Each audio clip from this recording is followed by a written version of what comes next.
Donc aujourd'hui, je suis ici pour vous parler de la compagnie de théâtre belge Crew, qui crée des performances en dispositif de réalité virtuelle depuis le début des années 2000.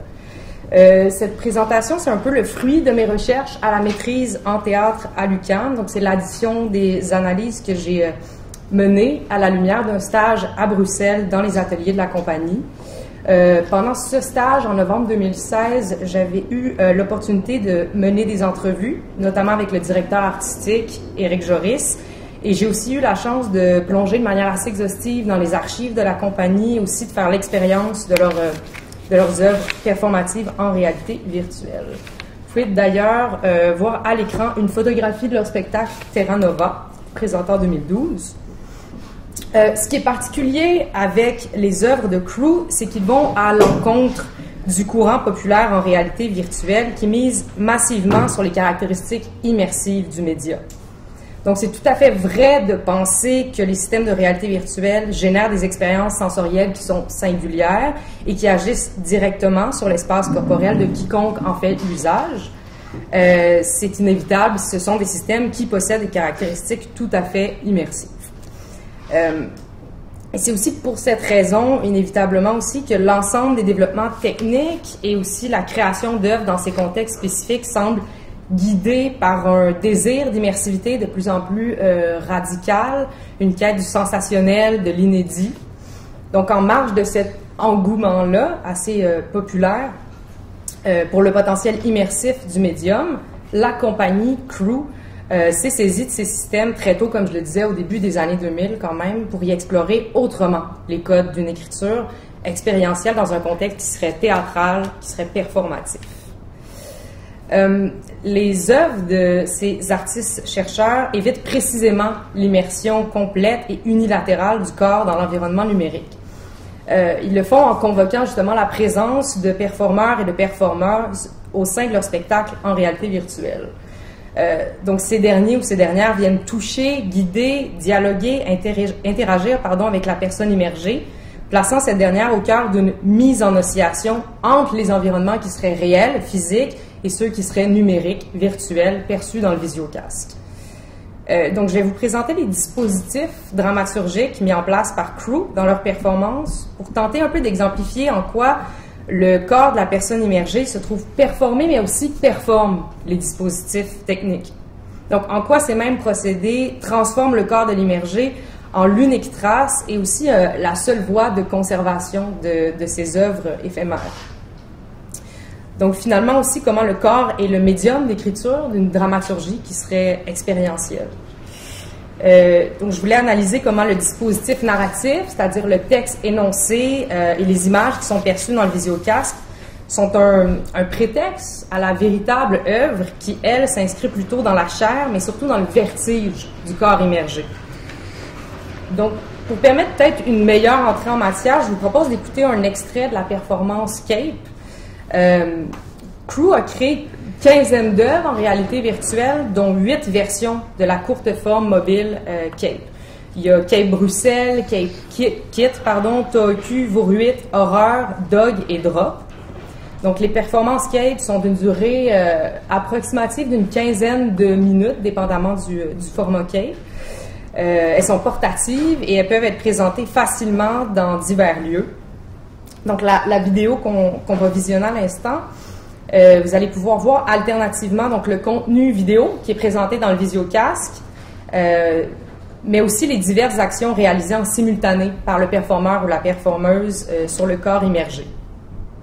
C'est important de préciser aussi que chaque personne immergée, donc chaque membre du public, est couplé en binôme avec un performeur ou une performeuse. Donc, c'est une expérience qui se vit vraiment en tandem. Je vais vous montrer un bref extrait.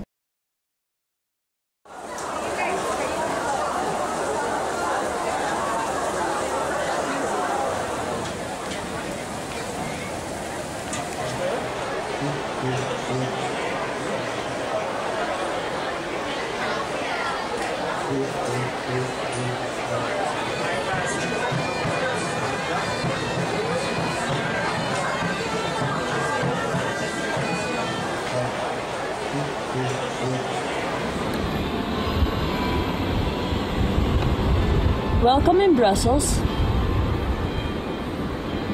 You are now sharing a body in Brussels. This one.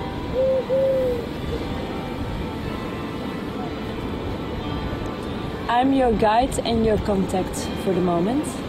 You have to follow me. Okay? Look around. Move your head to the left and to the right.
Give me your hand.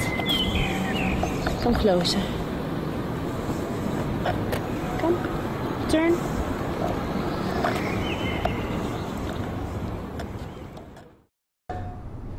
Je voulais juste vous montrer un petit extrait pour mieux contextualiser cette chorégraphie quand même fort complexe à s'imaginer.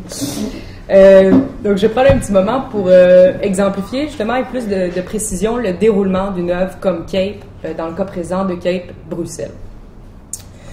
Donc, au début des performances, le Visiocast diffuse aucune image préenregistrée, mais il agit tout simplement comme une lentille caméra sur l'environnement physique, en temps réel.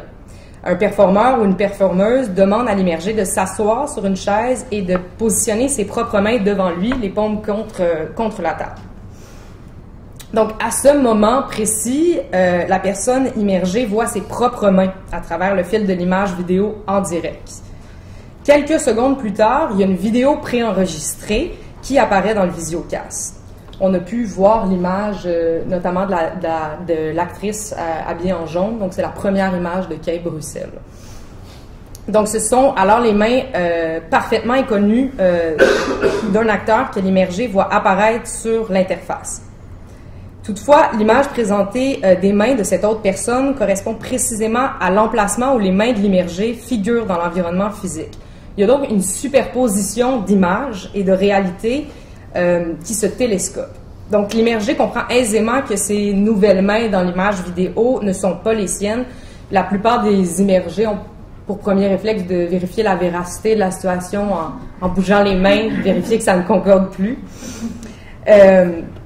Mais toutefois, le sentiment d'appartenance, d'ownership, persiste parce que l'immergé sent que ce sont ses mains, du moins il éprouve une certaine corrélation entre ses propres mains positionnées dans l'espace physique et ses autres mains présentes à l'écran.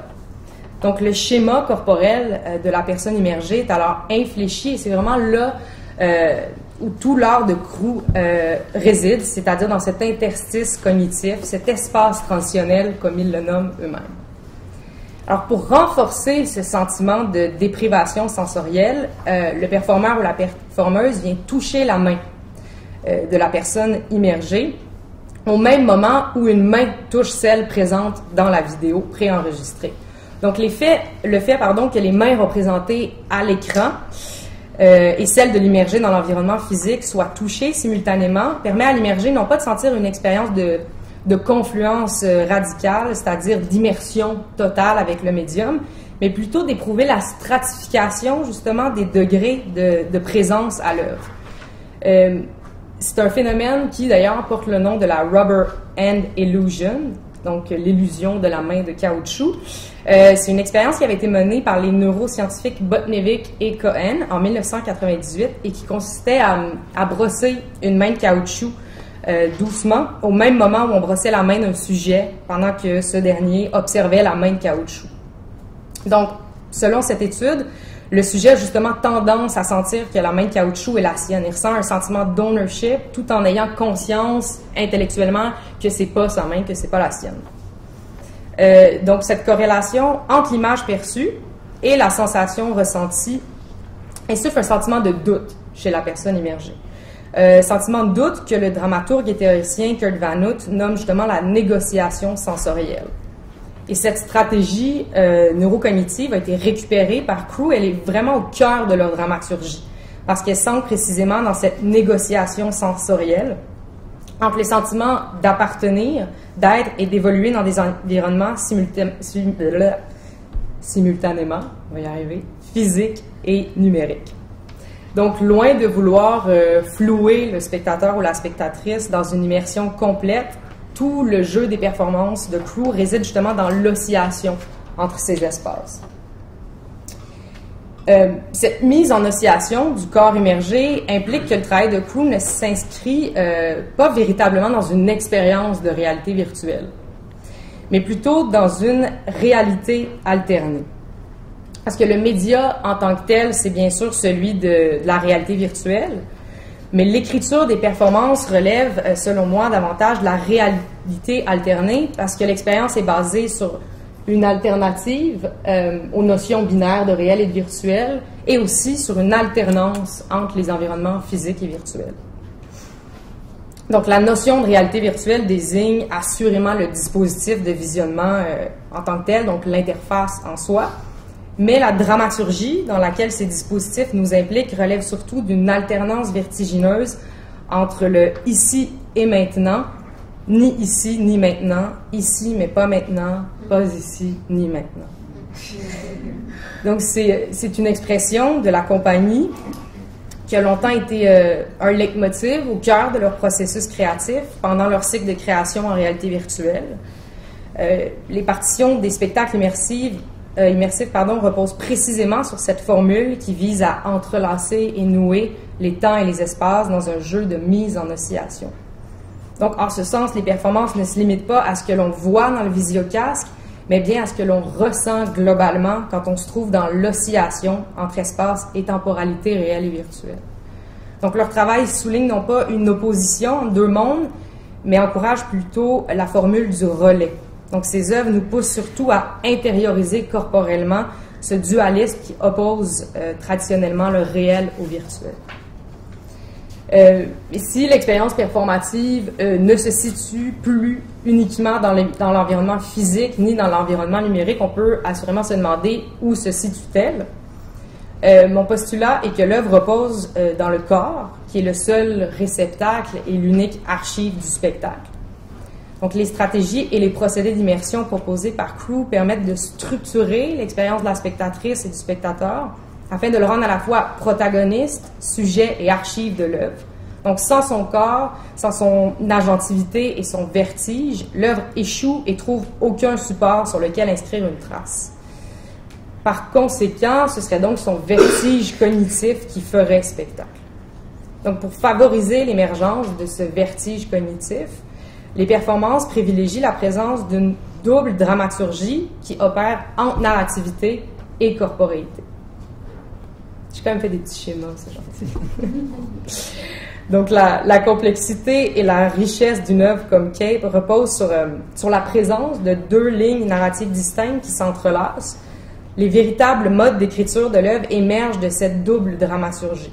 Donc, d'une part, il y a le contenu narratif, qui est présent dans la vidéo préenregistrée, perçue dans le visiocasque. Donc, on propose ici à la personne immergée une expérience dramatique qui est très près du scénario filmique. Par exemple, dans le cas de Cape Bruxelles, l'immergé est à même de suivre une protagoniste dans une trajectoire esquissée dans la ville de Bruxelles. Donc, les enjeux sont ici purement dramatiques.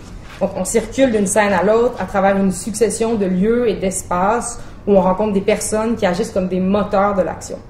Et d'autre part, on a une seconde ligne narrative qui est contenue dans la chorégraphie haptique, qui est initiée par la performeuse ou le performeur.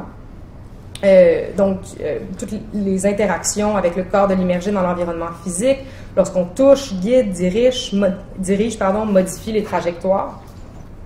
Donc, cette seconde trame narrative, qui est constituée des interactions physiques, commente alors la première. Elle transforme notre compréhension des enjeux narratifs à rebours grâce aux interventions haptiques et physiques. Donc, ces points de friction entre les deux trames influencent de manière considérable la réception qu'on a de l'œuvre, parce que ça crée une relecture instantanée et globale de la première ligne narrative qui, elle, est audiovisuelle. Donc, la seconde ligne commente la première, créant ici une espèce de processus de filtrage mutuel qui force une immédiate réinterprétation du contenu fictionnel. Donc, cette double dramaturgie trouve son intérêt non pas dans son chevauchement et sa coprésence, mais vraiment dans sa capacité à faire osciller l'immergé dans une lecture faite de basculements constants entre les espaces réels et virtuels, mais aussi narratifs et cognitifs, corporels et mentaux. Oui.